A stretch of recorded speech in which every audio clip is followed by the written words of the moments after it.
नमस्कार, बहुत स्वागत आपका इस बुलेटिन में। मैं हूं आपके साथ अवंतिका श्रीवास्तव। सबसे बड़ी खबर सबसे पहले आप तक पहुंचाएं सुप्रीम कोर्ट से ये जानकारी कि कोर्ट कमिश्नर की नियुक्ति पर बड़ा झटका लगा है ईदगाह कमेटी को। हस्तक्षेप से सीधा इनकार सुप्रीम कोर्ट की तरफ से। हाईकोर्ट के फैसले को बरकरार रखा है सुप्रीम कोर्ट ने। मुस्लिम पक्षकारों की याचिका पर हस्तक्षेप से सीधे तौर पर इनकार कर दिया है। ईदगाह कमेटी को सुप्रीम कोर्ट से भी ये झटका। इलाहाबाद हाई कोर्ट से भी ये कहा था कि जो याचिका लगाई गई है वो सुनने योग्य नहीं है, लेकिन फैसला वहां पर सर्वे के पक्ष में आता है, हिंदू के पक्ष में आता है। अब ईदगाह कमेटी पहुंची थी सुप्रीम कोर्ट, लेकिन सुप्रीम कोर्ट ने भी हस्तक्षेप से साफ तौर पर इनकार कर दिया है। उन्होंने कहा है कि मामले में अब कोई भी आदेश हम जारी नहीं करेंगे। हाईकोर्ट की तरफ से, इलाहाबाद हाईकोर्ट की तरफ से जो फैसला सुनाया गया है उसे लेकर आगे जो कार्रवाई होगी वो होगी, लेकिन सुप्रीम कोर्ट इस पर कुछ नहीं कहेगा, सीधे तौर पर इनकार। कुल मिलाकर बड़ा झटका ईदगाह कमेटी के लिए आप इससे कहें, क्योंकि इससे पहले इलाहाबाद हाईकोर्ट में भी मुस्लिम पक्ष अक्सर इस बात का जिक्र करता रहा कि जो दलीलें हिंदू पक्ष की तरफ से या कृष्ण जन्मभूमि कमेटी के पक्ष से दी जा रही हैं वो सुनने योग्य नहीं है। लेकिन हाईकोर्ट ने सुनवाई की, समझा पूरे विषय को, क्योंकि मांग लगातार इसी चीज को लेकर थी कि सर्वे किया जाए और उसके बाद जो है तथ्य सामने आ जाएंगे। सर्वे नहीं करवाना चाहता है मुस्लिम पक्ष और इसी के चलते सुप्रीम कोर्ट में अर्जी दाखिल की, लेकिन सुप्रीम कोर्ट ने सुनवाई से सीधे इनकार कर दिया। उन्होंने कहा कि इस पूरे मामले को लेकर हस्तक्षेप नहीं करेंगे। कोर्ट कमिश्नर की नियुक्ति को लेकर भी बात थी और इस नियुक्ति पर भी हस्तक्षेप करने से सीधे तौर पर इनकार है। जो कमेटी ये डिसाइड करेगी कि सर्वे में क्या कुछ होना है और कैसे सर्वे आगे बढ़ेगा, उसमें कमिश्नर की नियुक्ति होनी है, लेकिन इस नियुक्ति को लेकर हस्तक्षेप सुप्रीम कोर्ट ने साफ तौर पर इनकार कर दिया कि हम नहीं कर सकते।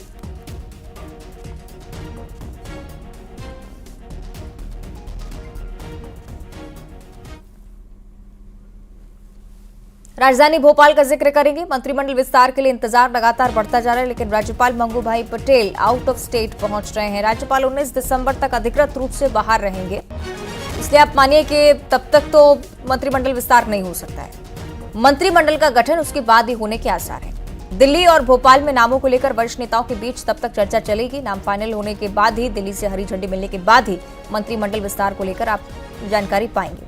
लेकिन गठन सूची में सीनियर और नए चेहरों को मौका दिया जाना, जिसकी संभावना लगातार चलती आ रही है। लेकिन बड़ी बात यह है कि राज्यपाल ही जब राज्य में मौजूद नहीं है तो मंत्रिमंडल विस्तार की खबरों को सिरे से आप नकार सकते हैं, क्योंकि 19 दिसंबर को जब राज्यपाल मंगूभाई पटेल पहुंचते हैं उसके बाद ही विस्तार हो पाएगा। इसलिए कि शैलेंद्र हमारे साथ जुड़ रहे हैं। शैलेंद्र, बताइएगा क्या कुछ माने हम फिलहाल मंत्रिमंडल विस्तार को लेकर, कोई पुख्ता जानकारी? देखिए, मंत्रिमंडल विस्तार को लेकर अभी तक तस्वीर साफ नहीं है, लेकिन राज्यपाल जो मंगूभाई पटेल है वो कल शाम से गुजरात के दौरे पर निकल गए और वो अधिकृत रूप से 19 दिसंबर को सुबह वापस लौटेंगे। तो ऐसा माना जा रहा है कि राज्यपाल अभी बाहर है प्रदेश से, और अभी मंत्रिमंडल को लेकर भी भाजपा की जिस तरह की तैयारियां हैं, अंतिम फाइनल नाम जो बाकी रह गए हैं उस पर चर्चा होना बाकी है। तो ऐसा माना जा रहा है कि अभी 2 से 3 दिन तक तो फिलहाल मंत्रिमंडल विस्तार की संभावना नहीं है, क्योंकि 18 से विधानसभा का सत्र जो शुरू हो जाएगा और उसमें सभी जो नवनिर्वाचित विधायक है उनको शपथ दिलाई जाना है। तो अभी 2-3 दिन भाजपा की भी तैयारी ऐसी नहीं लग रही कि किसी तरह से मंत्रिमंडल का विस्तार होगा। ये भी बताइएगा शैलेंद्र, जो खबरें लगातार चलती आ रही हैं मंत्रिमंडल को लेकर, यहाँ पर क्या कोई समीकरण तय किए जा रहे हैं या फिर दिल्ली में ही अंतिम माह से वहीं से ही हरी झंडी मिलेगी? देखिए, बिल्कुल यहाँ मध्य प्रदेश के जो टॉप लीडरशिप है उनके बीच 2 से 3 बैठकें हो चुकी है। जो या सीएम मोहन यादव उनके साथ बैठक हो चुकी है, अंतिम नाम जो फाइनल करना है उसको लेकर। तो सारे नामों को लेकर विचार तो हो चुका है, मंथन चल रहा है, लेकिन जो आखिरी फैसला है वो दिल्ली से ही होगा।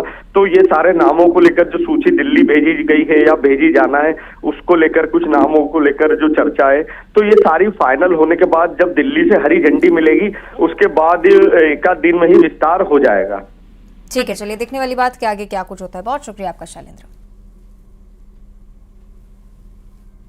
और इस बीच भोपाल से एक और बड़ी जानकारी। लोकसभा के बाद अब विधानसभा में भी अलर्ट जारी कर दिया गया है। विधानसभा का सत्र 18 दिसंबर से शुरू होना है, लेकिन सत्र में सुरक्षा को लेकर व्यापक तौर पर इंतजाम रहने वाले हैं। विधानसभा प्रमुख सचिव एपी सिंह का बयान भी से लेकर संसद जैसी घटना की पुनरावृत्ति ना हो, इसके लिए हर संभव कोशिश की जा रही है। सभी दरवाजों पर सुरक्षा चाक चौबंद रहेगी।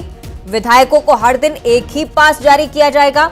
विजिटर पास भी सीमित ही जारी होंगे इस बार। वैध आईडी कार्ड होना भी बहुत ज्यादा जरूरी होगा। और अगर वैध आईडी कार्ड आपके पास नहीं है तो आप विजिटर गैलरी में भी एंट्री नहीं ले सकेंगे। अनुपूरक बजट प्रस्ताव भी सरकार ला सकती है। ये कुछ खबरें जो कि कार्यवाही से जुड़ी हुई हैं। प्रमुख सचिव को अभी तक अनुपूरक बजट को लेकर हालांकि कोई जानकारी नहीं दी गई है, लेकिन संभावना है इस ओर कि ये सब हो सकता है इस बार कार्यवाही के दौरान। लेकिन उससे पहले बहुत जरूरी है कि लोकसभा में जो घटा है वो विधानसभा में ना हो, इसके लिए पहले से ही तैयारियां हैं। सुरक्षा के चाक चौबंद इंतजाम तमाम गेटों पर रहेंगे। विजिटर गैलरी पर सबसे ज्यादा नजर रहेगी। हर विधायक को महज एक ही पास एक दिन के लिए मिलेगा। अगर वो किसी को बुलाना चाहते हैं तो बुला सकते हैं, लेकिन अप्रूव्ड आईडी होना इसके लिए बहुत ज्यादा जरूरी होगी। संसद स्मोक कांड आपने देखा, विजिटर गैलरी से 2 लोग कूद पड़े, उसके बाद नारेबाजी हुई, हड़कंप मचा, सुरक्षा पर सवाल।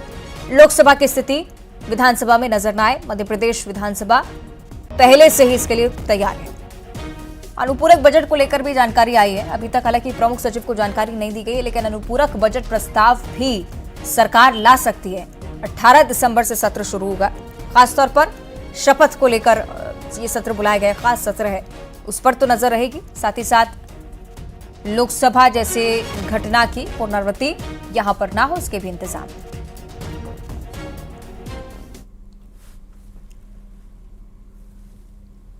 और अब जानकारी उज्जैन से है। सीएम डॉक्टर मोहन यादव के आदेश का असर उज्जैन में नजर आने लगा है। लाउडस्पीकर हटाने की कार्रवाई शुरू हो गई। आदेश का सख्ती से पालन करवाया जा रहा है। प्रशासनिक अमला इसके लिए पूरी तरह से मुस्तैद है।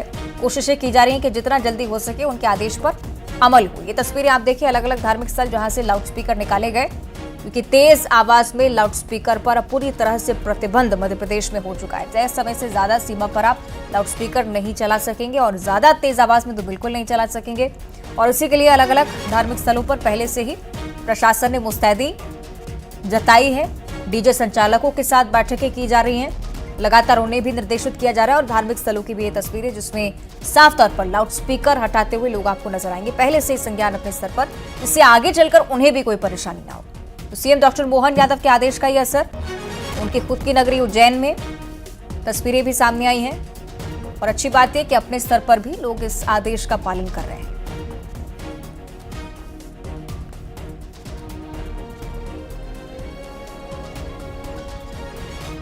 सीएम डॉक्टर मोहन यादव के आदेश के अनुसार तेज आवाज में डीजे, समय सीमा से ज्यादा डीजे बजाना प्रतिबंधित रहेगा। अलग अलग धार्मिक स्थलों पर लाउडस्पीकर्स भी अलाउड नहीं होंगे, क्योंकि कई सारी समस्याएं, नॉइज पोल्यूशन हो या पढ़ाई में परेशानी बच्चों के लिए, तमाम ऐसी दिक्कतें आती रही हैं।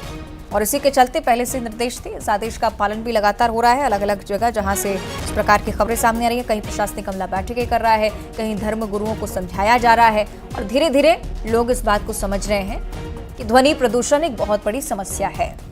और इसी के लिए जो आदेश है उसका पालन भी अब जमीनी स्तर पर नजर आने लगा। धरातल पर लोग अब खुद से ही लाउडस्पीकर हटा भी रहे हैं। धार्मिक स्थलों की भी अगर बात की जाए तो प्रशासनिक अमला लगातार दौरे कर रहा है। ऐसे कि अजय हमारे साथ जुड़ रहे हैं। अजय, कितना असर उज्जैन में इस आदेश का? ये देखिए, मुख्यमंत्री का गृह निवास है और जैसे ही मुख्यमंत्री ने कैबिनेट की बैठक में जो आदेश दिए थे कि तत्काल प्रभाव से मांस मटन की दुकान बंद की जाए और जिस तरीके से जो मंदिर मस्जिदों पर जो लाउड स्पीकर लगाए गए हैं उनको भी हटाने की कार्रवाई की जाए। जो ध्वनि यंत्र के द्वारा जो है पोल्यूशन फैलाते हैं उस पर कार्रवाई की जाए। तो उसको देखने का असर जो है तत्काल उज्जैन में देखने को मिल रहा है। प्रशासन सख्ती से कार्रवाई कर रहा है। मंदिर हो या मस्जिद हो, जगह जगह से जो है लाउड स्पीकर हटाने की कार्रवाई की जा रही है।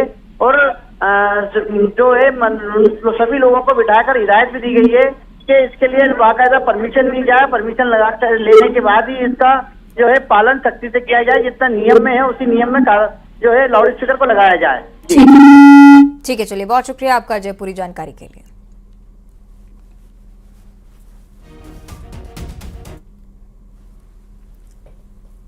और अब सुपरफास्ट 100। राजस्थान के 14वें मुख्यमंत्री बने भजन लाल